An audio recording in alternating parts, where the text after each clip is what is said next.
आज हम हमारे हिंदी ग्रामर के टॉपिक वाच्य के बारे में पढ़ेंगे। वाच्य जिसे हम इंग्लिश में कहते हैं वॉइस, आपने इंग्लिश में पढ़ा होगा voice, active voice, passive voice, बस इसी तरह से हमारे हिंदी में उन्हें क्या कहते हैं, वाच्य।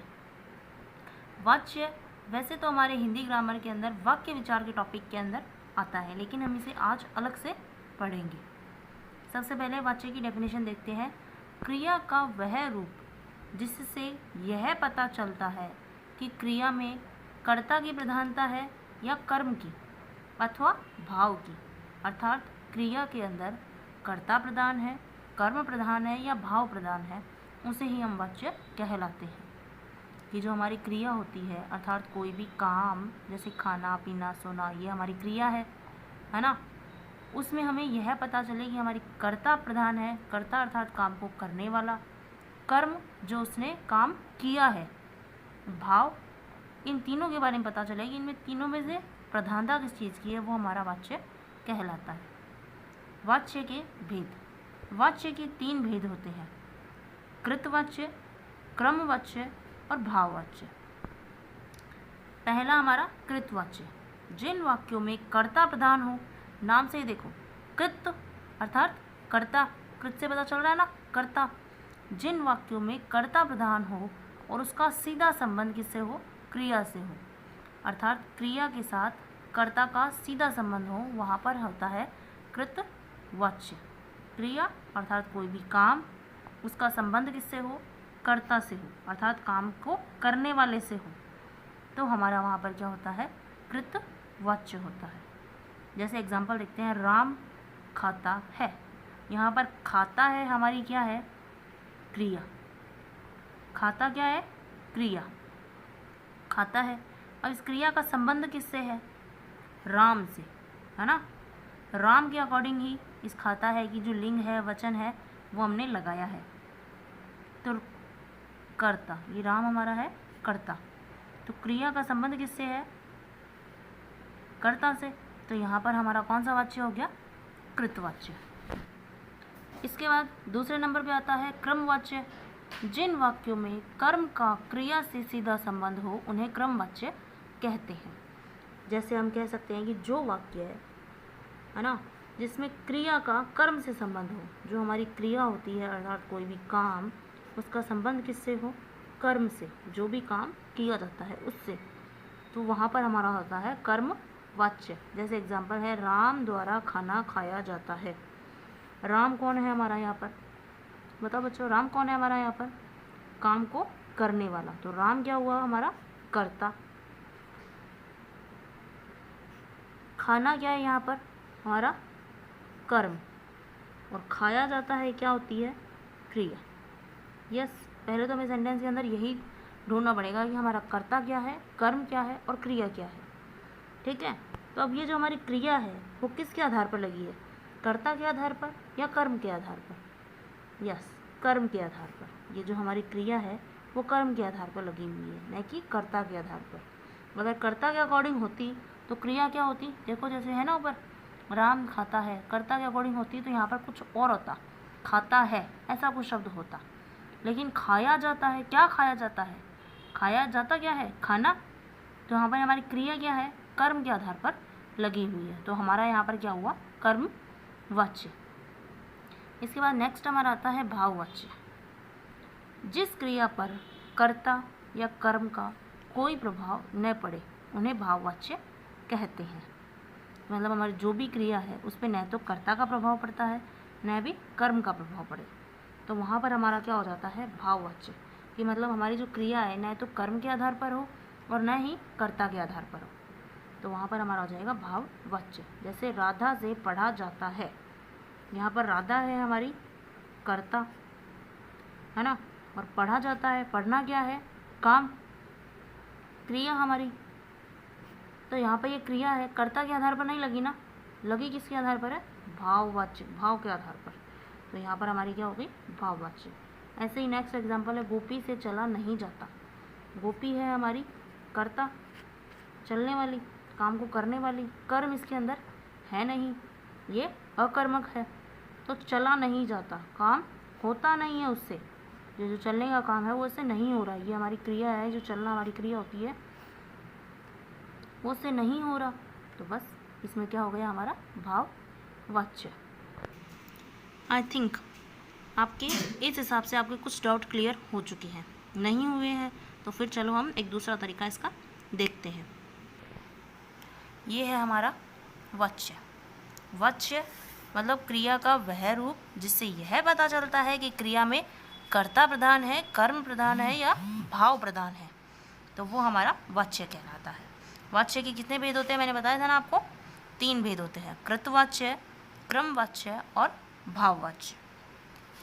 कृतवाच्य के अंदर क्या होती है, क्रिया में कर्ता की प्रधानता होती है।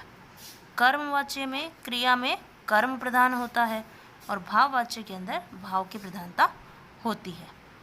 जो कृतवाच्य होता है उसमें क्या है, अकर्मक और सकर्मक, जो हमारी क्रिया के 2 भेद होते हैं, अकर्मक और सकर्मक दोनों क्रियाएं होती है। कर्मवाच्य के अंदर कर्म है तो ओनली सकर्मक मतलब कर्म के साथ जिसमें कर्म हो वह क्रिया होती है। और भाववाच्य के अंदर कोई भी कर्म नहीं होता है तो हमारी क्या होती है, अकर्मक क्रिया होती है उसके अंदर। तो क्रिया कौन सी हो गई, कर्तवाच्य के अंदर अकर्मक और सकर्मक दोनों क्रियाएं होती है। कर्मवाच्य में ओनली सकर्मक होती है और भाववाच्य में ओनली अकर्मक क्रिया होती है। कृतवाच्य के अंदर क्रिया में कर्ता की प्रधानता होती है, कर्मवाच्य में क्रिया में कर्म की प्रधानता होती है, भाववाच्य में क्रिया में भाव प्रधान होता है। अब इसके अंदर है जो कर्ता है उसी के आधार पर लिंग और वचन होती है। जो क्रिया है उसका लिंग वचन किसके आधार पर होता है, कर्ता के आधार पर। क्रिया का लिंग और वचन किसके आधार पर होता है, कर्ता के आधार पर। इसमें क्रिया का लिंग और वचन किसके आधार पर होता है, कर्म के आधार पर। लेकिन इसमें जो क्रिया है वो ज़्यादातर नहीं शब्दों के अंदर आती है, उसमें किसी के आधार पर भी वो हो सकती है। इसमें नहीं शब्द आता है भाववाच्य के अंदर। एक ध्यान रखने की ज़रूरत होती है कि भाववाच्य के अंदर नहीं शब्द आता है। ठीक है, चलिए इस वाच्य को कुछ एग्जाम्पल के द्वारा हम समझते हैं। फर्स्ट हमारा एग्जाम्पल लेते हैं, रीता पढ़ रही है। तो सबसे पहले बच्चों इसके अंदर आप क्या देखोगे कि इसमें क्रिया क्या है, कर्ता कौन है और कर्म क्या है। यस, तो इसमें क्रिया क्या है, क्या है इसमें क्रिया, पढ़ रही है, ये हमारी क्या है क्रिया।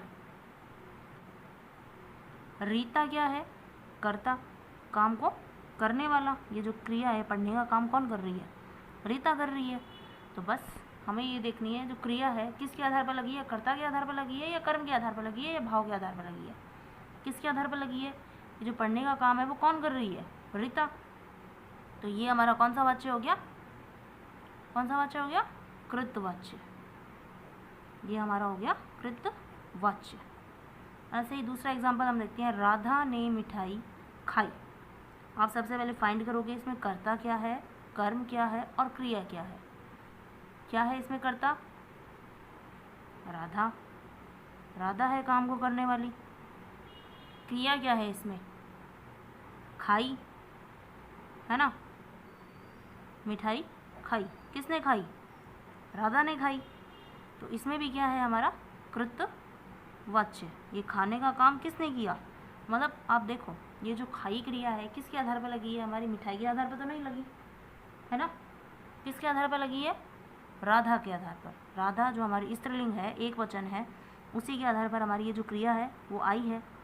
तो यहाँ पर कर्ता का संबंध किससे है, सॉरी क्रिया का संबंध किससे है, कर्ता से। तो हमारा कौन सा वाच्य हो गया, कृतवाच्य। ऐसे ही हम दूसरा एग्जाम्पल लेते हैं, पत्र मोहन के द्वारा लिखा गया। लिखा गया, लिखना क्या है हमारी क्रिया, लिखा किसने, मोहन ने। तो कर्ता कौन हुआ हमारा, मोहन। और क्या लिखा उसने, पत्र लिखा। तो पत्र क्या है, कर्म। अब आप ये देखोगे ये लिखने का काम है वो किसके, ये जो हमारी क्रिया है वो किसके आधार पर लगी है, क्या लिखा गया, क्या लिखा गया, पत्र लिखा गया। ये जो हमारी क्रिया है किसके आधार पर लगी है, कर्म के आधार पर। ये जो हमारी क्रिया है किसके आधार पर लगी है, कर्म के आधार पर। तो यहाँ पर हमारा कौन सा वाच्य हो गया, कर्म वाच्य। ऐसे ही एक और एग्जांपल देखते हैं, पेड़ पर पक्षी बैठा है। बैठा है ये हमारी क्या है, क्रिया। इस बैठने का काम किया किसने है, पेड़ ने तो किया नहीं, किसने किया है, पक्षी ने। तो पक्षी हमारा क्या है, कर्ता है ना। तो ये जो क्रिया है किसके आधार पर लगी है, कर्ता के आधार पर। बस, तो इसमें कौन सा वाच्य हो गया, हमारा कृतवाच्य। ऐसे ही नेक्स्ट एग्जांपल हम लेते हैं, सुधींद्र एक निबंध लिखता है। वही हम काम करेंगे वापस, इसमें क्रिया, कर्ता और कर्म हम पहचानेंगे। लिखता है क्या हुई हमारी, क्रिया। सबसे पहले हम क्रिया देखेंगे हमारी सेंटेंस के अंदर कि क्रिया क्या है, अर्थात काम क्या है। लिखने का काम हुआ है तो लिखना क्या है, हमारी क्रिया। कौन लिखता है, सुधींद्र। तो इसमें कर्ता कौन हुआ, सुधींद्र। और कर्म क्या है, निबंध। तो ये हमारा कर्म। अब जो लिखता है, निबंध लिखता है ना। ये जो क्रिया है कर्म के आधार पर लगी है, यस या नो, नहीं। सुधींद्र लिखता है, कौन लिखता है, सुधींद्र लिखता है। तो हमारी क्रिया किसके आधार पर लगी है, कर्ता के आधार पर। तो इसमें भी कौन सा वाच्य हो गया, हमारा कृतवाच्य। ऐसे ही अलग एग्जांपल लेते हैं हम, छात्रों से लिखा नहीं जाता। ये जो छात्र हैं उनसे लिखा नहीं जाता। तो सबसे पहले हम इसमें क्या करेंगे, क्रिया पहचानेंगे। क्रिया हमारी क्या है, लिखना। क्रिया लिखा नहीं जाता, वैसे तो इसमें क्रिया नहीं हो रही कि नहीं जाता, वो कुछ क्रिया नहीं कर रहे, अकर्मक है ये, है ना। और इस क्रिया को करने वाला कौन है, क्रिया को नहीं करने वाला कौन है, छात्र। तो ये हमारे क्या हो गए, कर्ता, है ना। तो छात्रों ने कुछ किया ही नहीं, क्रिया किसी के आधार पर लगी ही नहीं हमारी। तो इसमें क्या हो गया, हमारा भाववाच्य। और मैंने आपको ऊपर भी बताया था कि ज़्यादातर भाववाच्य के अंदर क्या होता है, हमारे वाक्य के अंदर नहीं शब्द आता है। जहाँ पर भी नहीं शब्द हो वो हमारा भाववाच्य हो जाता है। ये तो हो गए हमने वाच्य पहचानने सीखे कि हमारा कर्तवाच्य है, क्रमवाच्य है या कौन सा भाववाच्य है। ठीक है। अब हमारे एग्जाम में क्वेश्चन किस तरह से आते हैं कि हमारे कृतवाच्य को क्रमवाच्य या भाववाच्य में बदलिए। हमारे एग्जाम में क्वेश्चन किस तरह से पूछते हैं कि जो हमारा कृतवाच्य है, आपको कृतवाच्य के अंदर सेंटेंस दिया जाता है और आपको बोला जाता है कि इस सेंटेंस को क्या तो क्रमवाच्य में बदलिए या भाववाच्य में बदलिए। ऐसे ही वो आपको कर्मवाच्य में सेंटेंस दे देता है, वो आपको बोलता है या तो इसे कृतवाच्य में बदलिए या उसको भाववाच्य में बदलिए। आपको बता देता है, आपको कंडीशन दी जाती है। एक चीज़ में आपको सेंटेंस दिया जाता है और आपको दूसरे में बदलने के लिए उसे कहा जाता है। तो चलिए इन्हीं सेंटेंस को हम बदल कर देखते हैं। जैसे पहला हमारा सेंटेंस किस में है, कृतवाच्य में, इसे हम क्रमवाच्य में बदल के देखते हैं। तो बदलने के अंदर एक चीज़ याद रखनी चाहिए कि जब भी हम कृतवाच्य के अंदर बदलते हैं ना, तो इसके अंदर सेंटेंस में हम क्या लगा देते हैं, हमारा सेंटेंस के अंदर ने जो हमारा कारक शब्द होता है वो लगा देते हैं, या हम कोई भी कारक शब्द अर्थात शून्य, जीरो, कुछ भी कारक शब्द हम नहीं रखते हैं। ऐसे ही जब क्रमवाच्य में सेंटेंस चेंज कर देते हैं तो हम क्या लगा सकते हैं, के द्वारा। जब भी हम क्रमवाच्य में सेंटेंस चेंज करें तो हम लगा सकते हैं उसमें के द्वारा। और ऐसे ही हम भाववाच्य में सेंटेंस करें तो उसमें हम लगा सकते हैं से शब्द, से या नहीं शब्द। ठीक है, ये हमें याद रखना होगा कि जब भी हम कृतवाच्य के अंदर सेंटेंस करें तो उस सेंटेंस के अंदर हम ने लगाएंगे या हम कुछ भी कारक चिन्ह नहीं लगाएंगे। और ऐसे ही क्रमवाच्य में सेंटेंस चेंज करें तो या तो के द्वारा लगाएंगे हम, ठीक है। और ऐसे ही भाववाच्य में सेंटेंस करेंगे तो हम से, जो कारक चिन्ह हमारा होता है से, वो हम लगाएंगे या नहीं शब्द का प्रयोग करेंगे। ठीक है, तो पहला हमारा है किस में है, कृतवाच्य में है, इसे हम क्रमवाच्य में चेंज करते हैं। रीता पढ़ रही है, ये जो हमारा कृतवाच्य में सेंटेंस है, इसे हम किस में चेंज करते हैं, कर्मवाच्य में। तो हमारा क्या सेंटेंस बन जाएगा, रीता के द्वारा पढ़ा जा रहा है। बस कर्ता के बाद में हम क्या लगा देंगे, कर्ता के बाद में हम लगा देंगे के द्वारा शब्द। रीता जो हमारा कर्ता है ना, उसके बाद में हमने क्या लगा दिया, के द्वारा। रीता के द्वारा पढ़ा जा रहा है। ऐसे ही सेकंड सेंटेंस है, राधा ने मिठाई खाई। ये भी हमारा किस में है, कृतवाच्य के अंदर है। इसे क्रमवाच्य में चेंज करते हैं कि राधा के द्वारा मिठाई खाई गई। राधा जो हमारा कर्ता है उसके जस्ट बाद में हमने क्या लगा दिया, के द्वारा शब्द। तो राधा के द्वारा मिठाई खाई गई। या हम ऐसे भी कर सकते हैं, इसे भाववाच्य में चेंज करें तो हमारा हो जाएगा राधा ने मिठाई नहीं खाई। नेक्स्ट है हमारा पत्र मोहन के द्वारा लिखा गया। ये हमारा है क्रमवाच्य के अंदर।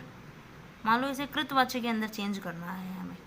क्रमवाच्य में है, हमें सेंटेंस किस में चेंज करना है, कृतवाच्य में। तो हम क्या लगा देंगे, ने शब्द, है ना। पत्र मोहन ने लिखा, हमारा सेंटेंस क्या बन जाएगा, पत्र मोहन ने लिखा। सिर्फ हमें करना क्या है, कर्ता के बाद में जो शब्द मैंने बताया है, कारक चिन्ह आपको बताया है, वो लगा दो, हमारा सेंटेंस बदल जाएगा। बस ऐसे ही नेक्स्ट सेंटेंस है, पेड़ पर पक्षी बैठा है। ये हमारा सेंटेंस किस में है, कृतवाच्य में। इसे क्रमवाच्य में चेंज करें तो क्या बन जाएगा, पेड़ पर पक्षी के द्वारा बैठा गया, है ना। कर्ता के बाद में हमने क्या लगा दिया, के द्वारा, पेड़ पर पक्षी के द्वारा बैठा गया। हमारी क्रिया किसके हिसाब से हो गई, हमारे कर्ता के हिसाब से। जो हमारा कर्ता है, सॉरी कर्म है, उसके अकॉर्डिंग। सुधींद्र एक निबंध लिखता है। ये भी हमारा वाक्य किस में है, कृतवाच्य में।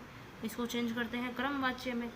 तो सुधींद्र क्या लगा देंगे हम इसके बाद में, के द्वारा शब्द। तो सुधींद्र के द्वारा एक निबंध लिखा जाता है। ऐसे ही नेक्स्ट सेंटेंस है, छात्रों से लिखा नहीं जाता। भाववाच्य में है, इसको कृतवाच्य में चेंज करते हैं। तो कृतवाच्य के लिए मैंने क्या चिन्ह बताया था आपको, क्या कारक चिन्ह बताया था, ने, है ना। ऐसे ही इसको क्रमवाच्य में चेंज करेंगे तो क्या लग जाएगा, के द्वारा, क्या लगा देंगे, के द्वारा। छात्रों के द्वारा लिखा नहीं जाता। और ऐसे ही कृतवाच्य में करेंगे तो छात्रों ने नहीं लिखा। बस कुछ इसी तरह से हमारे वाच्य होते हैं। अब इनको और अच्छा करने के लिए हमें क्या चाहिए होती है, डेली में प्रैक्टिस चाहिए होती है। तो कुछ शब्द आप अपने आप से लीजिए, इन्हें कृतवाच्य, क्रमवाच्य और भाववाच्य में सबसे पहले तो पहचानिए। ये हमारा सेंटेंस जो हमने लिया है वो किस में है, कृतवाच्य में है, क्रमवाच्य में है या भाववाच्य में है। फिर इसको अपने आप इनसे चेंज करना सीखिए।